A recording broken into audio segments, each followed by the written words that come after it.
Brock Purdy has 6 touchdown passes and 6 interceptions in his last 7 starts.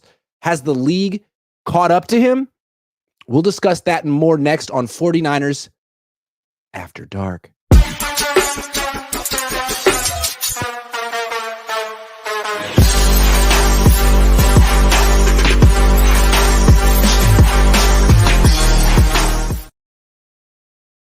Good evening. Welcome to 49ers After Dark. We're your hosts, Cohn and Jessie Naylor.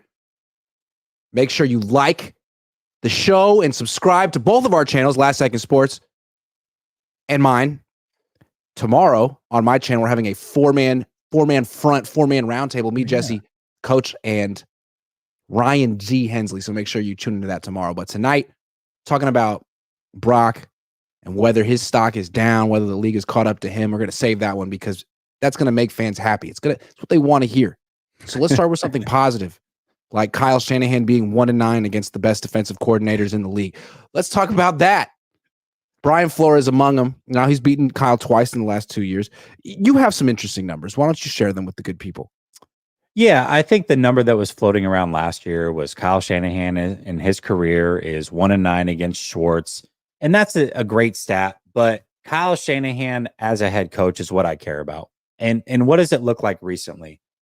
So when I look at Kyle Shanahan and you hear things like he's a genius, he's the best play caller, he's arguably the best coach in the NFL if it's not for Andy Reid.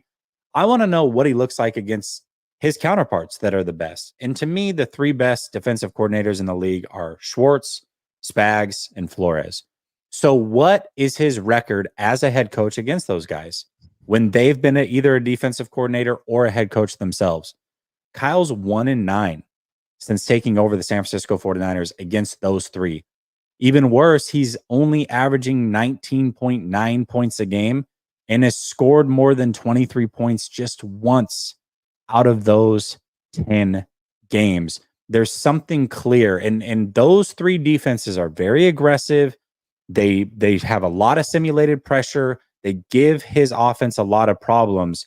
It just makes you wonder. We're going to talk later about, as the league figured out Brock Purdy, can the league figure out on the fly Kyle Shanahan a little bit? If other teams start to implement this, what is to say that they can't figure him out a little bit and kind of stifle this offense? I mean, we did see this offense sputter, and then they had to go get CMC, and the offense took off again. But I don't know, man. That's a pretty damning stat. Now, luckily, he doesn't play those guys every week. But Grant, 1-9 against the best of the best. That's not very encouraging. No, not at all. And then when you factor in Mike McDonald, who looks like he might be the next of the best, he just ruined Kyle Shanahan last year. So you're thinking, Kyle's clearly a very good coach who can embarrass mediocre to bad coaches. And there's been a lot of them in the NFL. It seems like less and less. But when he goes up against the best of the best, it seems like he's outclassed, which means he's very good, but not great, which would be reflected in his lack of rings. I couldn't believe it. It's what hit me is last night I was doing kind of an impromptu show, and I was like, well, if he's 1-9 against Schwartz, then he's, against Spags and Flores. I mean, we're probably talking about like 1-16 against those guys, which basically, if you include like his whole career, he is something like 1-16, but I don't think it's fair to include his whole career. I just wanted to see as a head coach, but these guys clearly know something that is working very well against Kyle Shanahan in particular. Yeah, let's talk about it a little bit. Like, what is working? First of all, obviously, if you can stop the run, you're in good shape. But really, the Vikings didn't do a great job of stopping the run. They did at times, but the Niners still went for 100 yards and 5 yards a carry. It seems like the real key is you got to take away the play-action passing game. You got to. Those are the big plays through the air. If you can force the Niners into handoff or drop back, no play action, you're in a good spot. And I think teams have figured that out. And the way you can dissuade, like Kyle Shanahan barely called any play action passes against the Vikings in particular. Yeah. I asked him today, like, well, why'd you do that? He's like, well, it's kind of hard when they're playing 6 on the line and blitzing. So if you do that, you sort of can take the Niners out of their bread and butter. He just said it. And it's like, so just by sort of alignment and calls, you can force the Niners into playing left-handed, going to the part of their playbook that is by far the weakest. Spagnuolo did it to the Niners in the Super Bowl. They were constantly in empty backfield formations with no threat of play action, and Flores did it the other day. Well, it does a couple things, right? You don't even have to send 6. You just have to show the threat of sending 6, and that's enough for them to get out of it. And another thing, too, I want to point out that Brock Purdy himself did say that he's very comfortable going 5 wide and in shotgun. That's where he feels the most comfortable. So how much of this is Kyle Shanahan listening to his quarterback, which is a positive thing, by the way, to listen to where he is the most comfortable and saying, all right, so now you're taking play action away by proxy just for that reason. And then when you have these defenses showing 6, 7 at the line, you're going to can out of it. And then not only that, because you have so many guys near the line of scrimmage, that's going to help against the run game. And so now all of a sudden you've turned into a pure drop back passing game. And I would say most people that watch Kyle Shanahan and are way smarter than I am always talk about, you know what, they're as great as Kyle Shanahan is, his straight drop back passing game is a bit archaic. It's not as great as people want to say that it is. And so now you're getting him literally at his biggest weakness, and it's caused him a lot of issues, clearly. You know, like JT O'Sullivan, quarterback school, he does a great job breaking down what he sees on film and explaining it to people who aren't football experts. And he's also, so he's informative, but he's also very opinionated. And when he talks about Kyle's drop back passing game, he almost ridicules it. I mean, he doesn't really speak about it with respect. Although where I think he does with the running game and the play action game. So you always want to take away what an offense does best. And with Kyle, it's clearly the play action game. So if you can get him to go straight drop back, which Flores did the other day and Spagnuolo did in the Super Bowl, you're probably going to win. He doesn't often win that way. And it seems strange that he would just let a coordinator take him out of what he does best. I mean, maybe he's not aware that that's what he does best, but there needs to be some answers so you can continue to do play action. But it's like, I don't know, does that mean block with 8, max protect? Is he okay with having 2 guys in a route, or is that not creative enough for him? I don't know. Yeah, I think the other thing too is he's going to get a chance against Spags. And if he loses that game, all of a sudden 1-10. But the nice thing is you're not going to play either of those guys, Schwartz or Spags, until you get to a Super Bowl. Right? So hopefully you're not playing either of those teams. Now, Minnesota just got really interesting because they're only presumably going to get healthier. I mean, they made a final drive of that game with their 3 best receivers completely out. Hawkinson was already out entering the game. Addison was already out. Jefferson was out. If they put together a little run and sneak into the playoffs and you got to play that team, that might be your early exit, your unexpected early exit. So that's something that they've got to account for. They've got to figure out how to play it. But really my concern is long term. If Kyle's going to be here for a while, and by all measures he probably will be, you've got 2 really young, bright-minded defensive coaches in this division. They're going to figure out, hey, this is where he struggles, and they're going to implement those things, and they're going to improve the roster to be able to do it eventually. So you get 2 years down the line, the 49ers offensive weapons take a step back. You've paid Brock Purdy. The weaponry's not there. And then these other teams in Gannon and with Arizona and McDonald in Seattle, they know the recipe to success. And it's like, well, now you're not even able to win your division anymore because these 2 guys are stifling you every time you play. Let me just read what Kyle said when I asked him about not calling play action as much. I said, is there something defenses are showing you that leads you to calling more drop back pass? And he says, just schematic reasons, who we are going against, what's good versus these teams. Sometimes play action doesn't do much with 6 on the line, on the defensive line, doesn't do much for a lot of blitzes, things like that. So that a little factored to do with, sometimes the way he talks. So that a little factored to do with the last week. I'd say the week before running it 38 times limits everything a little bit. So essentially what he's saying is like, he likes to take advantage of those off-ball linebackers who are reading keys in the run game, but also dropping back in the passing game, and they're in conflict, and he gets them to play the run, and then the dig behind him is open, and he does it all the time. But if they're blitzing and they're not reading as much, it seems like the play action just slows you down. Well, luckily this week he's got more of that matchup that he's looking for, and so I think this offense can really look good against a banged up Rams team. So they are fortunate in that manner, but Yeah, man, it's a thing. It's officially a thing. 1-9 is that's real. There's something real to that.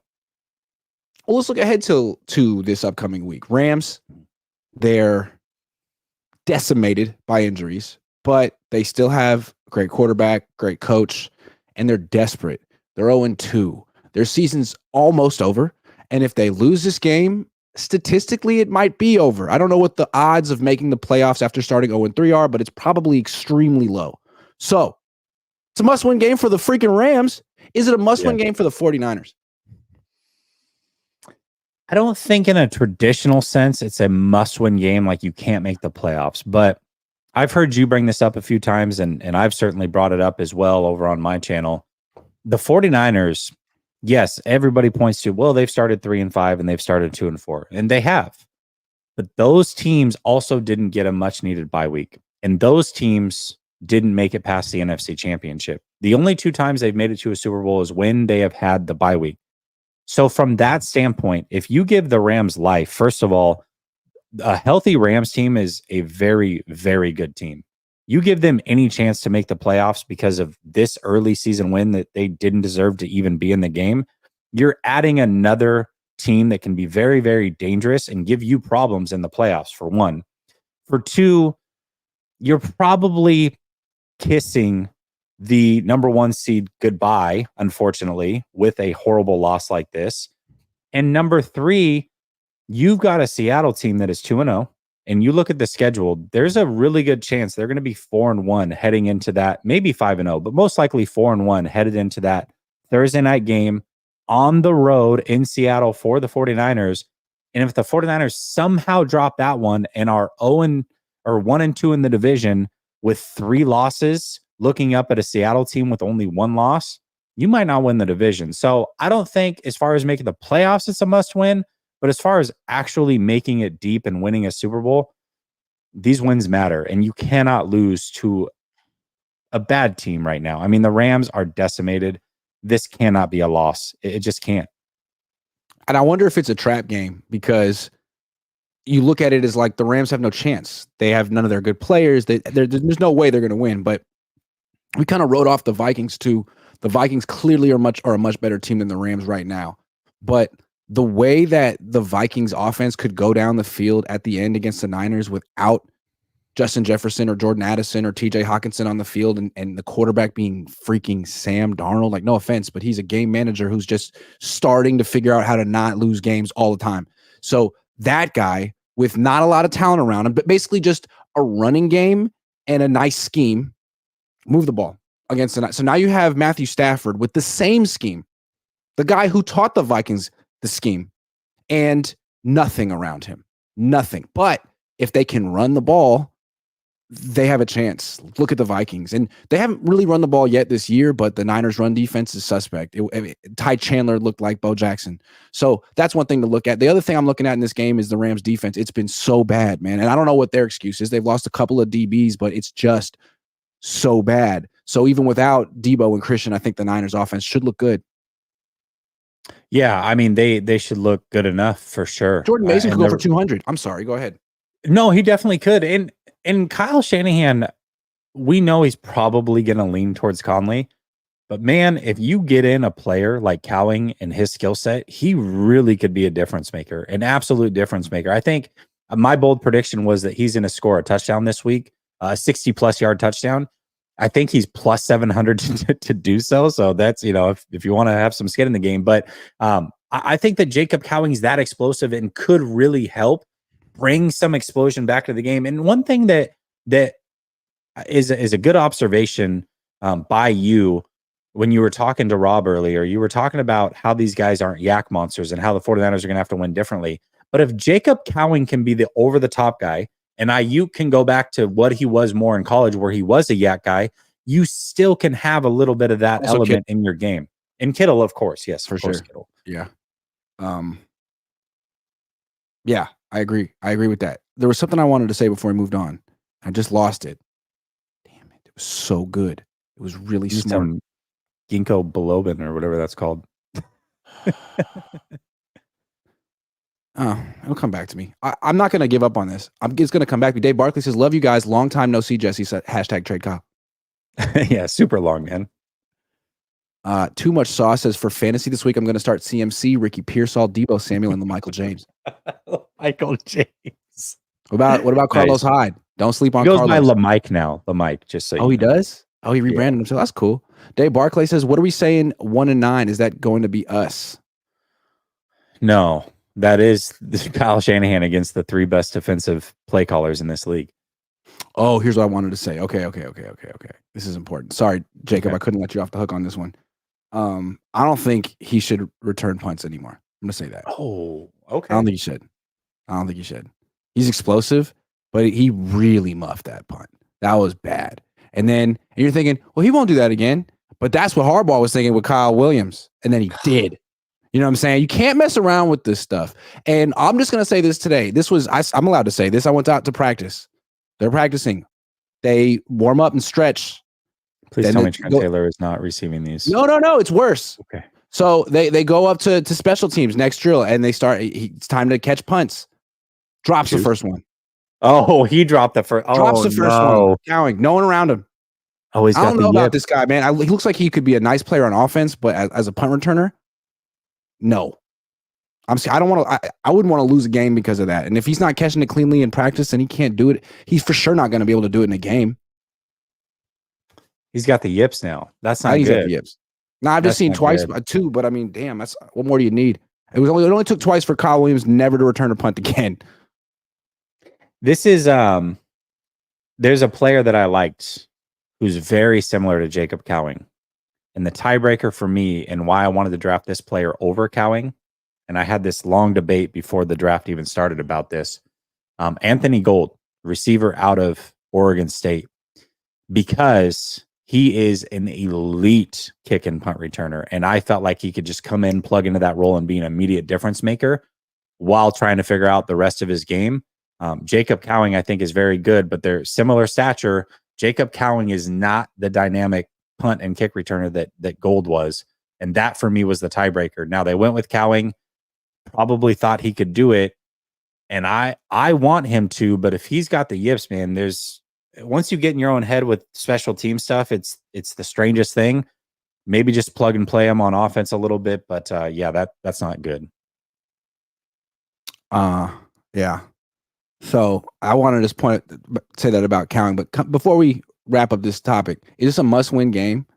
I mean, you could argue that it is. Like, it really is for the Niners. If they lose this game, they're 1-2, but like losing back-to-back games to Sam Darnold and then to like the JV Rams. Everyone knows this isn't the real Rams. No Puka Nacua, no Cooper Kupp. This is the JV Rams. If you go down to Levi's South and lose after paying Trent, paying Christian, paying Brandon, saying you're the best team in the league for a while, like it doesn't end your season. It's just beyond humiliating. Yeah, it would be a major gut punch. Major gut punch. It'd be a swift kick to the groin. And I'm going to be at the game, and 49ers are kind of undefeated in the Shanahan era when I'm there. So if they lose this game, super embarrassing. Can you imagine the morale in the locker room if they lose to the Rams? No, I can't. No, I can't. I don't want to imagine it, actually. So I'm just going to act like it's not a possibility. I don't want to go there. I'm not even going to go there. I like that. Let's make some sleeper picks and forget we even mentioned that. Okay. So last time I did sleeper picks, they weren't ready with the Niners action because they got to figure out who's going to be where in the pecking order. No Debo, no Christian. Let's see what they got lined up for Jordan Mason. 90.5 rushing yards. He's such a monster. He in his third career start, people are like, oh yeah, he's great. He's a Hall of Fame player. 90.5 more. Pff, Jesus, that's in serious inflation. You just start there. Damn. That is a high number. I like the touchdown though, the anytime touchdown. I'll go with Only more. reason I don't is because I feel like when they get close to the. No, I like it. Now that Debo's out and Christian's out, the touchdowns are going to have to come from someone. From somewhere and someone on the ground. So why not Mason? I like that. Okay, this is interesting. Ayuk 66.5 receiving yards. It's a very interesting number. 66.5. If the 49ers are going to win this game, and I believe they will, he's going to need more than 66.5. So I will go more.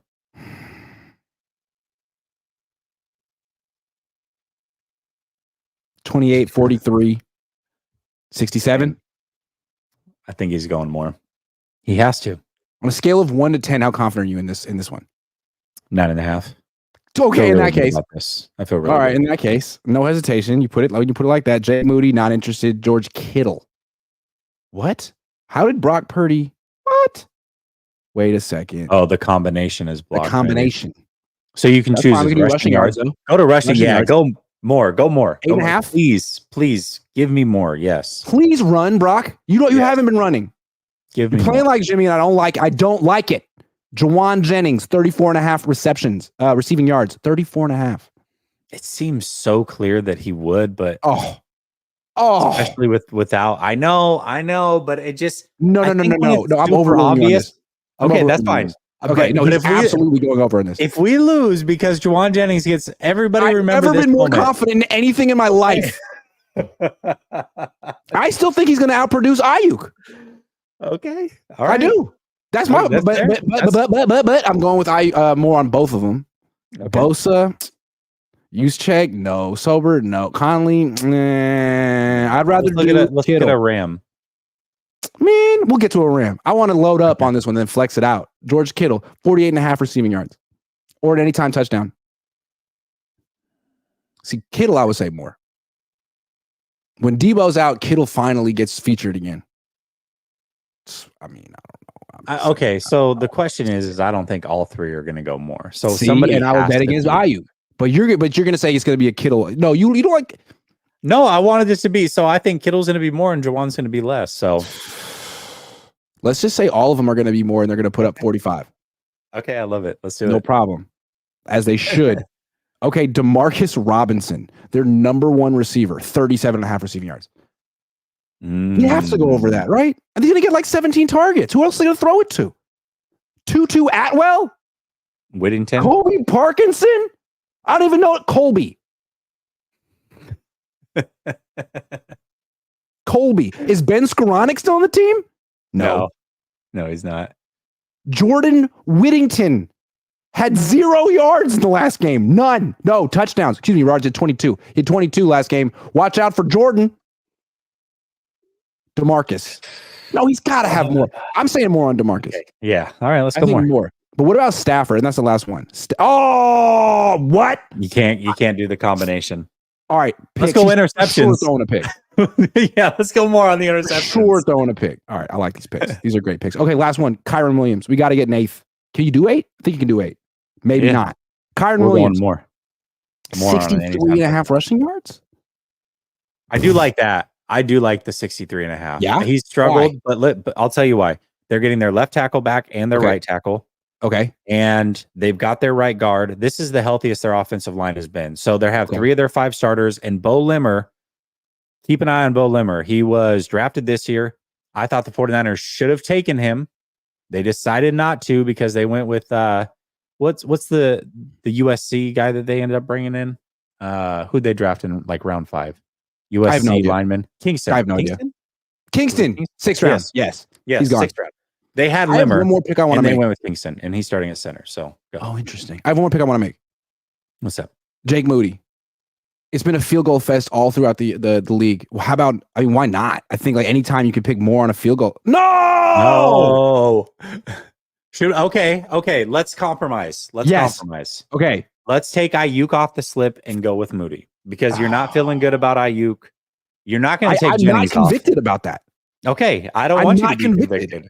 Okay, I'm convicted about Jake, though. I don't want to push you into the conviction, being convicted. I wish we could do 9, though. Come on. I know. Come on. All right, here are our picks. We're bullish on everyone. Bullish on everyone. This is definitely not going to win. This is not the winning ticket, but it felt good along the way. It might be the most positive ticket we've ever had. It's not about winning, really. Losing money is totally fine. It's about the positivity along the way. It's about the vibes gleaned along the way. I'm submitting the entry. I'm flexing it out. That's how we do it. The flex. I want to see. Yeah, you got to do the flex. It's just a smart play. Have I won recently? No, not really. All this was I had for Monday night. I got Kirk Cousins you did wrong. Have the big win. They got Barkley wrong. Come on, Barkley. Anyway, I don't want to talk. I knew Ray McLeod was going to. He almost did. Ray actually had a pretty good game. Ray. So look, you want to play the sleeper pick game like me and Jesse? Be cool like us. Download the app, use promo code Cohn, get a deposit match up to $100. And what's cool about when you use that promo code is you instantly get entered to win a signed Ricky Pearsall jersey. I saw him today in the locker room. He was shooting jump shots, set shots. And let me tell you, he was draining them, which clearly means that he's going to return to football at some point in his life. So you want to be the first one with a Pearsall jersey and have his signature on it. Promo code Cohn, sleeper app, and you get entered to win a giveaway that probably a few dozen people bothered to enter. There you go. Okay, let's move on. I like it. I have some stats. Now, I'm going to talk about Purdy's last 7 games. You might feel like that's an arbitrary number. The reason I'm picking 7 is because that's when the Ravens game happened. That's when he went from being, this is the MVP of the league, to, oh my God, this is the first real butt kicking he has experienced. So that's sort of chapter 2 of Brock Purdy's career starts on that night. And since that night, so that's 7 starts ago. 7 starts, 4 wins, 3 losses, 6 touchdown passes in 7 games, 6 interceptions, 1 lost fumble, which looked like an interception, and his 87 quarterback rating. Is this a statistical anomaly? Is this a product of playing some good defenses? Or has the book on Purdy been published and are people reading it? So let me make sure that I understand it. Is it including that night at the Ravens? Yes, it's including that game. So 6 picks, 4 were in one game. Okay. But 3 total turnovers, 6 total touchdowns. So the touchdowns are way down though. That is clear. 7 total turnovers. Okay.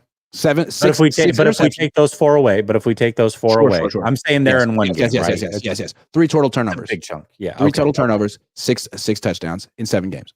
So I think really the most surprising thing is the lack of touchdowns from Brock. Well, as soon as he took over this offense, they were scoring so many more touchdowns than when Jimmy was the quarterback. Yeah, you know, what I will say is, before we get into the full Brock thing, you've got 6 touchdowns. He had 0 in the Ravens game. So 6 touchdowns in 6 games, which that means that this scoring problem preceded the injury to CMC even, you know, and now the injury to Debo. One of those games was against Washington. I imagine maybe 2 of the touchdowns probably came in that game. So he's not. That's right. He's not throwing His for only a lot. multi-touchdown game in the last 7 was against Washington. He had 2. Yeah. Okay. So basically, he's throwing for 1 touchdown a week. Now, touchdown stats are interesting because, you know, if you run them in, but you're still scoring a lot, that's great. But I also know that in those games, they haven't put up a ton of points in those games. I mean, we know against the Jets, yeah, they put up 30. Washington, I'm sure they scored fine. But you go the rest of those games, like Baltimore, obviously not. Last week, no. In the playoffs, we were like, Baltimore was 19. Washington was 27. Green Bay 24. Detroit 34. Kansas City 22 with overtime, 19 in regulation. Week 1, they 32. scored 30-something points, but it was 6 field goals, 32 points, and then last week 17.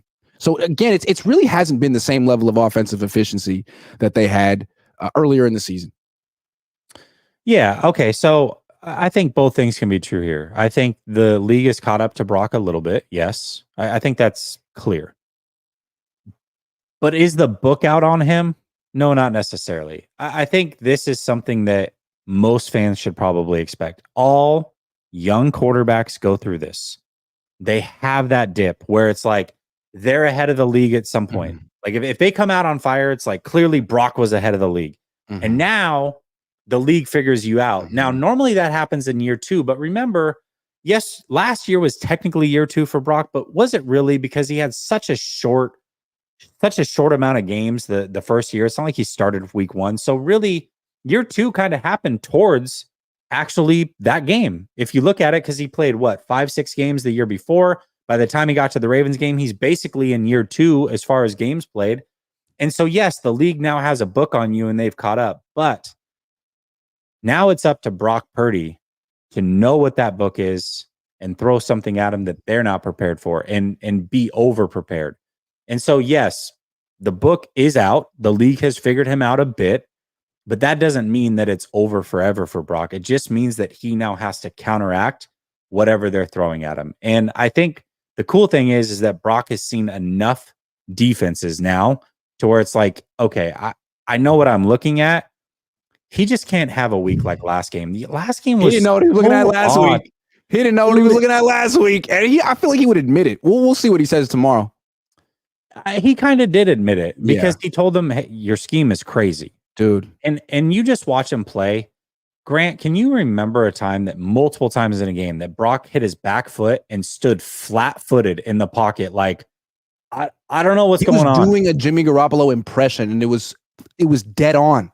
It was dead on. It's crazy. It's like, wow, that's actually impressive. Like how much your voice sounds like him right now. It's crazy. And to be honest, the Ravens game was awful statistically, but I never thought that he just was like so baffled and almost like there were some defeated where passes. Like, I don't know what's going. Yeah, so there were some weird things that happened, but he was battling, and that was good to see. That was encouraging to see. In this game, it again, this is why statistics are so deceiving. Statistically, oh, he's leading the league in passing and he put up 300 yards. And it's like, okay, that's true. But if anybody watched that game and watched the Jets game, which statistically doesn't hold a candle to what he just did, and thinks for even a second that he looked better in week 2 than week 1, respectfully, you don't know what you're watching. You just don't. Well, I think it's helpful to be able to go back and watch the film. Because when it's happening, you're like, wow, he's under pressure and he's making tight window throws and he's really battling. And then you go back and watch the film. It's like, well, actually, he's holding the ball too long and he's bringing the pressure on himself and he doesn't really know what he's looking at. And the fumble, the ball slipped out of his hand as he was throwing indoors. Like we already know he has trouble when it's raining, man. But like it was indoors and just humid. And he was like, so yeah, it might have been his worst start ever. It was bizarre for sure. It was worse than he did last year against the Vikings, which is kind of troubling. It's your second time seeing this scheme. You've seen it before. Yeah, and last year it was like, oh, well, he's concussed. That's why the interceptions happen. Well, it's like, well, it didn't look better this year. In fact, it looked worse because he actually did look really, really good up until the point of being concussed and throwing the 2 picks. So this game, he was okay, but I mean, even his completions, like you really go through it. He had Brandon Ayuk wide open for a touchdown on the where they ended up going for it on 4th down and not getting it. Wide open. I mean, wide open. Just never throws his way. And by the time he does, he throws him out of bounds. But Ayuk was way open. So you have that play. You have the 2 throws to Debo that were complete, that were extremely high and off target. Brock's normally pretty money with his ball placement. And then the interception to Juice. When he hits his back foot, he's looking to the right. Then he hitches up. And as he hitches up, he's looking at Juice. If he throws it on time the way that he normally does, that's a completion. But he hitches up again. And by the time he had started to hitch up, linebacker is breaking on the ball. And he throws it right to him. That's it. It's over. So a lot of things were out of character for Brock. A lot of things we didn't see. He's got to clean it up. I think the Rams are a great way to do that. So yes, has the league caught up to him? For sure. Does that mean they have to stay caught up to him? Absolutely not. It's on Brock now to catch up to the league and surpass them again. It's a good answer. It doesn't mean get rid of Brock. It also doesn't mean give him $65 million a year. Sure. It doesn't. I mean, it does mean keep him. Because look at the quarterbacks who are doing well this year. Like some young guys, like Stroud is a hell of a quarterback. But it seems like the theme of this season is like veterans who kind of on their second team, maybe having career renaissances now that they've gotten a lot of reps, like Baker Mayfield, Derek Carr. Those guys were left for dead. And I'm not saying they're elite, but they're good and they're not overpaid and they're vets and they seem to know what the hell they're doing and they're playing their best football. Brock could have a moment like that when he's 29 too, but it seems like right now at 24, 25, like it's harder for him. And what's hard is playing with Christian without Christian for the first time. I think we've talked about this a lot, like the Christian McCaffrey effect. What is it? And I don't think like when the coach and I were talking about it, we both were like, well, they can still run the ball without Christian, which is true. But the passing game really is affected by his absence. And I think Purdy in particular, because we've never seen him like just hold the ball forever. If he goes through his reads and no one's open, he can just dump it down to Christian and does frequently, but he can't do that anymore. And now we're seeing him play like prime Jimmy. It's strange. Well, I think there's something to it. And that remember, that was my argument. I said, Yep. This team, look at what it looked like for Jimmy G for 5 games. I know it's a small sample size. You're dead right. Jimmy Garoppolo the year after turned completely into a pumpkin. Mm-hmm. Okay, so he wasn't far removed from playing the best 5 games of his career. Mm-hmm. And it wasn't even statistically what mattered. It's how comfortable he looked. There was all the jittery G jokes. That was gone. He looked so calm in the pocket. He wasn't moving his feet and panicking. It's like he always knew he had the option. And all we've seen from Brock Purdy is knowing that CMC is there. And now he's not there. And it looked fine week 1. I mean, statistically, it wasn't great, but there was no pass rush. It looked fine. There was no pass rush. True. There was no pass rush. And in week 2, there was, beyond enough pass rush, or at least the perception of pressure. And so we see what it means to not have CMC. So we'll see. I mean, we're going to go a few games without him. I think luckily they don't play the best defenses. The Patriots are pretty good, but the Cardinals are not a good defense. The Rams are not a good defense. So I think they can skate out of this, but it is something that we have to note. I want to throw this out there because you were talking about how it's a resurgence. Yards per attempt leaders this league: Derek Carr at 11.4, Baker Mayfield at 9.7, Sam Darnold at 9.5, Josh Allen at 8.8, and Brock Purdy at 8.5. I retweeted it and said, sounds like the 4 best quarterbacks in the league and Josh Allen to me. So, I mean, these guys are, other than Purdy and Allen, the top 3 are like, dude, what? How? Yeah. Interesting. Wave 9 says, respectfully, Jesse, the Niners losing to the Rams will not cost us the 1 seed. Cowboys losing to the Ravens, and Eagles losing to the Saints. Respectfully. Okay, we'll see. Respectfully, I wouldn't worry about those teams necessarily being the number 1 seed either. I want to worry about Jesse Minnesota, too, but where are your Larry shows? I was traveling on Monday, so Larry and I'll catch up later this week. Wave 9 says 2016 Derek Carr Saints are severely underrated. We'll see if they can keep it up. Same team as last year, but they have a new offensive coordinator. Resilient Motto says, Jesse, do you ever get weird looks for being a Niner fan in Florida? Have you ever seen other fans there? I actually see a lot of Niner fans. There's a full chapter out here. But no, I don't ever get weird looks for it. It's definitely a countrywide brand. I mean, I think there's probably more Niner fans than in Jacksonville. Than, not that you live in Jacksonville, but more Niner fans in Jacksonville than Jacksonville fans in Jacksonville. I was going to say Tampa. Yeah. Tampa won a Super Bowl. I can't say that. I don't know. No, there's some Tampa runs pretty deep here. They love their team. Michael Vandervoort says, what chances do you give Fred to win Defensive Player of the Year? Pretty high. I'll give him a pretty good chance. He's getting a lot of hype. Everyone knows he's the best at his position. His position doesn't often win, but he's stuffing up the stat sheet. Joseph Ernberg says, trade BA and Purdy for Pickens and Russell now. Absolutely not. No. That was definitely a Steelers fan. That is pretty funny. Let's rank the starting quarterbacks in the NFC West from worst to best, because it looks like to me there's 4 good quarterbacks in this division. Yeah, I mean, statistically, Geno Smith is right up there right now. It's so weird. Gardner Minshew's there. This is the most bizarre thing. It's very hard. Because I started looking into quarterbacks' last 7 games, and I looked at Geno, I looked at Kyler. I didn't look at Stafford, although I know his are pretty good too, not counting the last 2. And Brock's aren't up to his normal standard, but he did go to a freaking Super Bowl. So how would you rank him right now, knowing that this could change next week?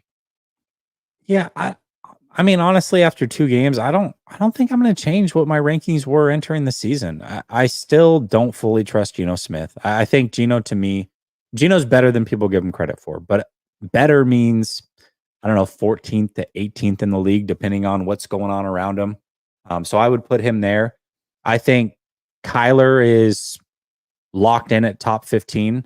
But from a talent aspect, I mean, the guy's probably top 3 from a pure talent standpoint. It's just a matter of when he puts it together. When he puts it together, Kyler is the most dangerous quarterback in the NFC when he puts it together. But the problem is that consistency hasn't been there. So until I see the consistency, I can't go that route.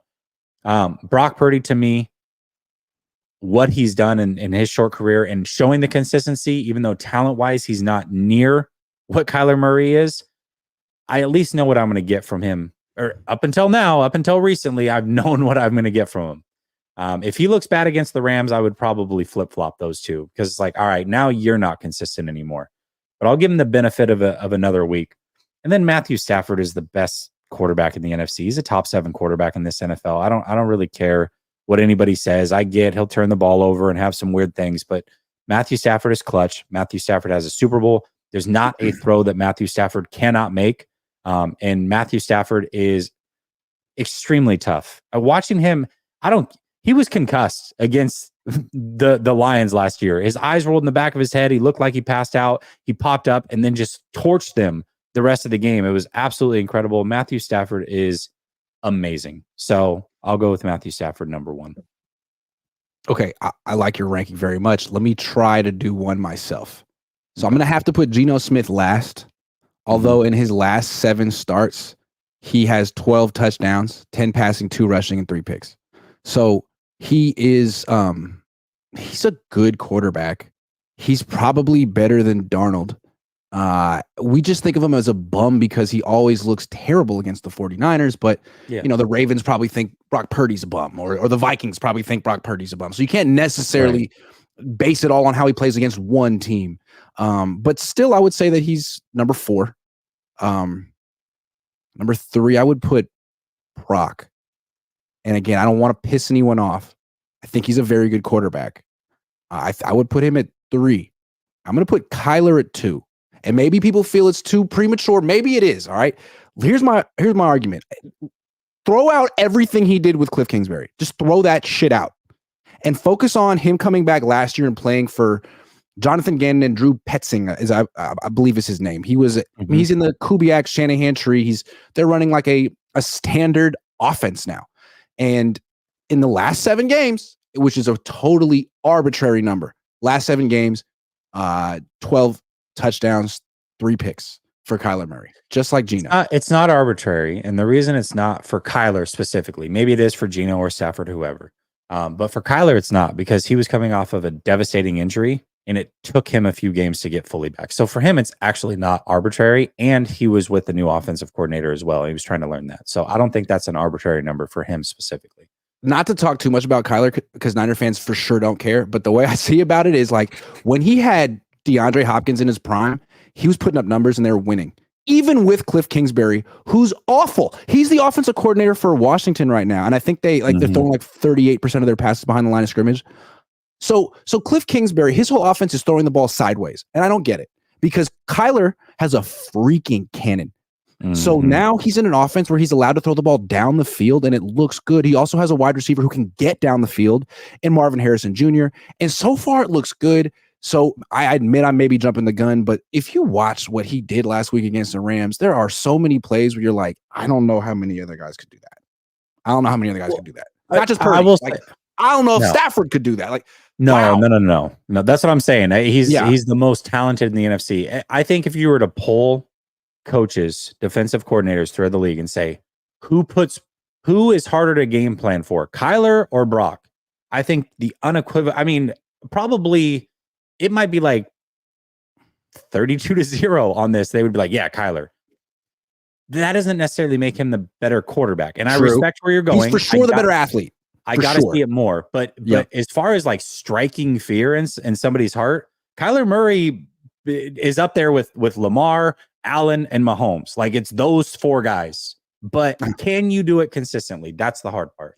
So far, it's been 7 games. We'll see. It's won 4 of them. So he has a lot to prove. And of course, Stafford, the Super Bowl winner, can't knock him because his receivers are hurt. Okay. Rob Gronkowski went on the Kay Adams show today.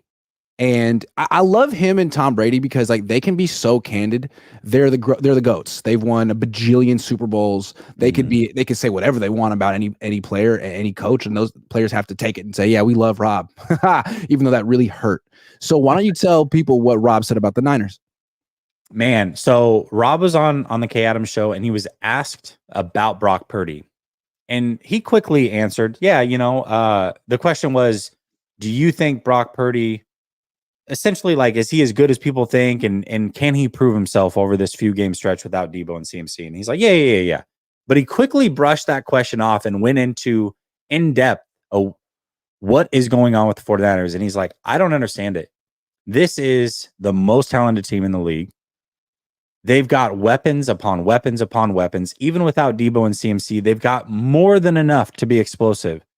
Why are they not scoring 40 plus a week like the Saints? And he goes, this isn't just a this year problem. This is a last year problem. And he's like, the only thing that I can think of is that they don't have the it guy. And Kay Adams quickly was like, well, Rob, what about Ayuk? And he's like, yeah, no, Ayuk's cool, but he's not an it guy. Well, what about Kittle? He's like an it player, but I mean, when I say it, I mean, get me the damn ball with the game on the line. It. He meant like me. He said like me, like Edelman. Like Edelman. Yeah. Like Tom was delivering the ball.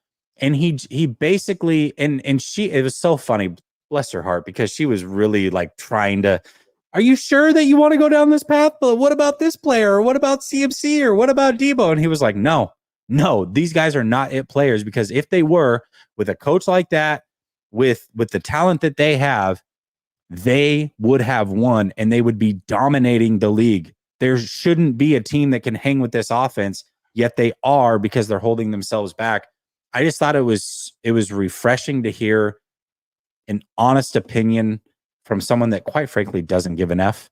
He beats to his own drum. And what are you going to do? I mean, this is a 4-time Super Bowl champion on 2 different teams. If anybody knows what it takes to be an it player, I would think it's Rob Gronkowski.